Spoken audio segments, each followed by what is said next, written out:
MotoGP Prancis seperti yang sudah diprediksi sebelum-sebelumnya bahwa mungkin balapan Prancis kali ini akan menarik dengan pabrikan-pabrikan rival dari Ducati yang sudah mulai menemukan performanya kembali, di mana Yamaha yang berkali-kali turun kembali memukul di posisi grid depan. Finalis yang memberikan perlawanan sengit, dan meskipun 5 Ducati mengisi 10 besar, namun 5 lainnya adalah perwakilan dari semua pabrikan. Bagaimana serunya di balik sesi free practice dan practice kali ini?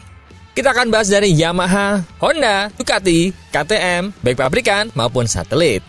Seperti apa lengkapnya kita bahas.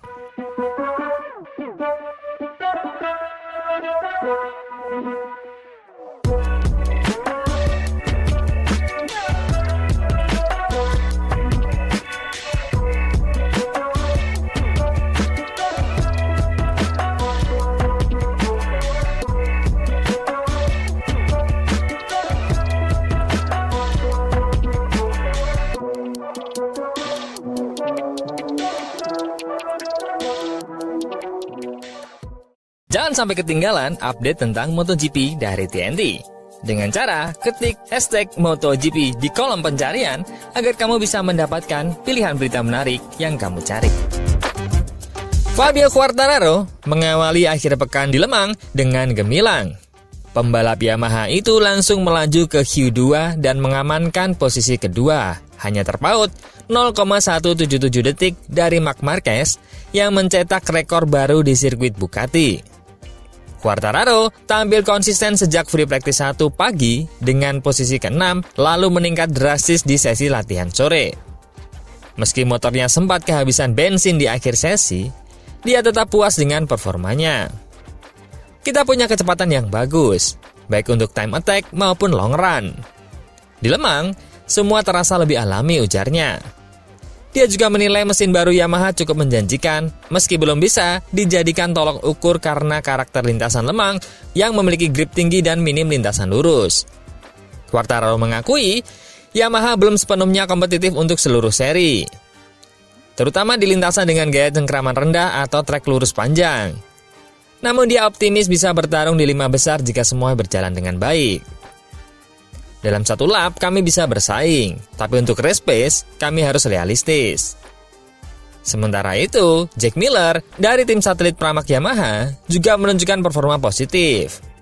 Dia langsung menembus Q2 dan finish di posisi ke-6. Hasil ini merupakan kelanjutan dari peningkatan performa sejak tes privat Jerez. Miller mengaku hanya melakukan sedikit penyesuaian pada motornya karena setup dari Jerez sudah cukup ideal.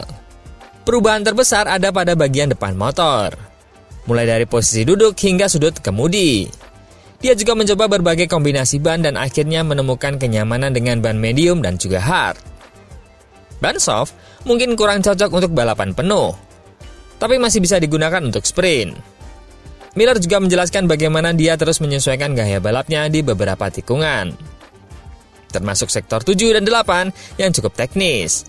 Dia optimis bisa mempertahankan ritme ini dan tampil lebih baik di sesi berikutnya. Dengan performa solid Quartararo dan Miller, Yamaha tampak menemukan arah yang lebih positif di awal GP Prancis ini. Keduanya berharap bisa mempertahankan tren ini untuk tampil maksimal di sesi kualifikasi dan balapan utama. Berbeda dengan Fabio Quartararo dan Jack Miller yang tampil menjanjikan di Lemang, Johann Zarco justru mengalami awal yang mengecewakan di kandangnya sendiri. Pembalap tim LCR Honda ini mengawali free practice 1 dengan cukup baik dan finish di posisi ke-8.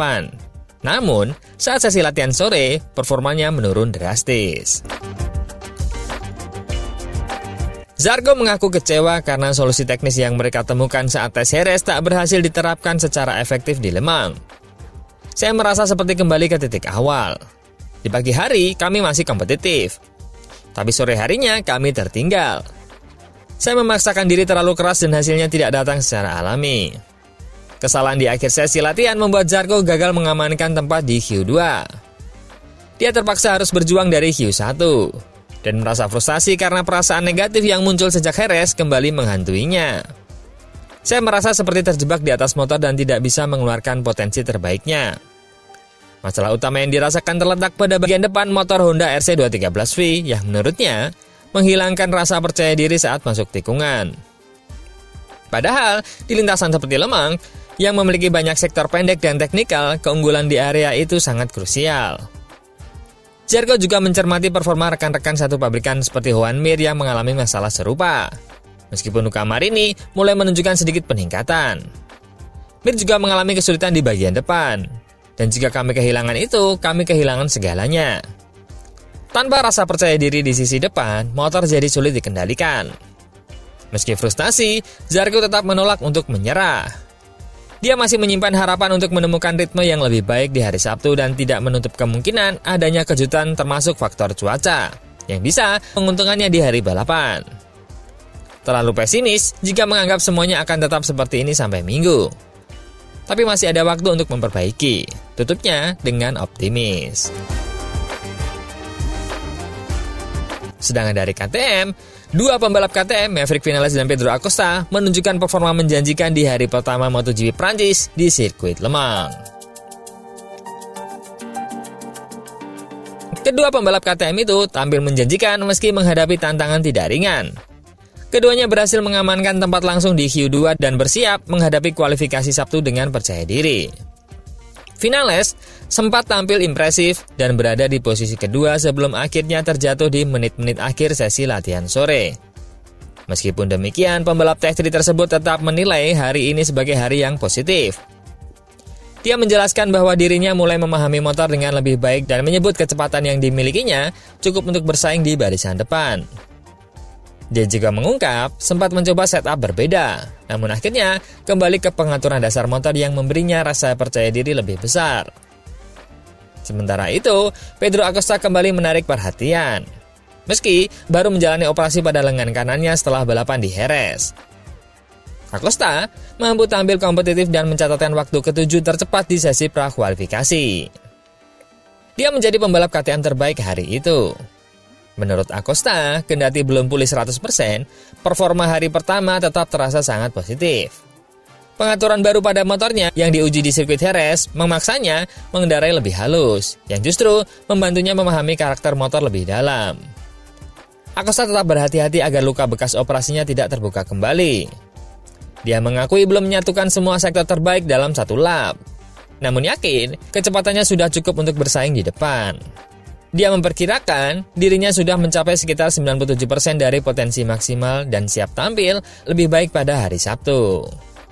Meski dikelilingi spekulasi tentang masa depannya di MotoGP, Acosta tetap tenang dan menyatakan kepercayaannya kepada sang manajer Albert Varela.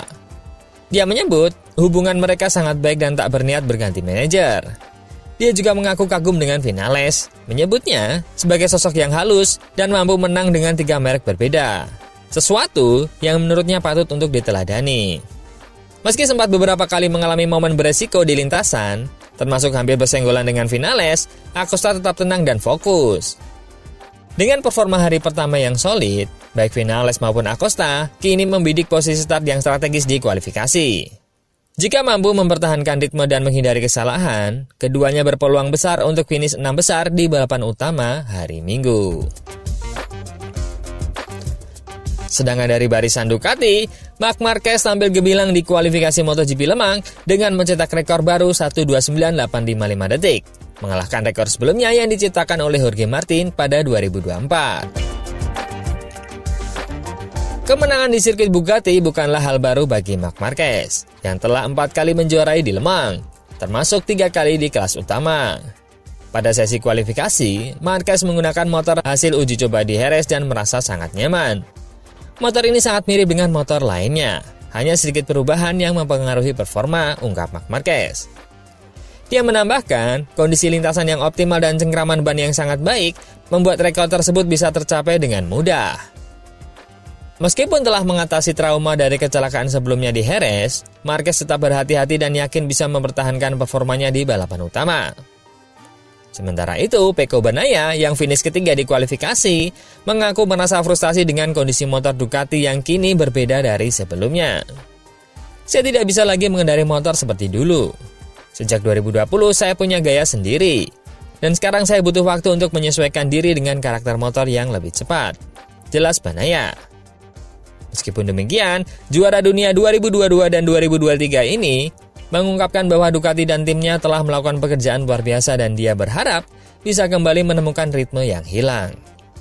Marquez, yang tampil dengan sasis baru hasil uji coba di Jerez, menjadi ancaman utama bagi Bagnaia dalam perburuan kemenangan di Le Mans. Perbedaan waktu antara keduanya hanya 0,184 detik, menambah ketegangan dalam persaingan yang semakin sengit. Kedepan, Bagnaia mengakui bahwa dia harus beradaptasi dengan motor baru dan tidak terus-menerus mencari gaya yang lama. Marc Marquez menunjukkan apa yang mungkin dengan pengembangan motor ini, dan saya juga akan mengikuti jejaknya, menandakan bahwa persaingan di sirkuit selanjutnya akan semakin menarik. Kini, Marc Marquez menjadi favorit utama. Namun, perlawanan sengit dari Bagnaia dan para pesaing lainnya membuat MotoGP 2025 semakin memanas. Nah, siapa nih jagoan teman-teman semua di sirkuit Prancis ini? Coba komen.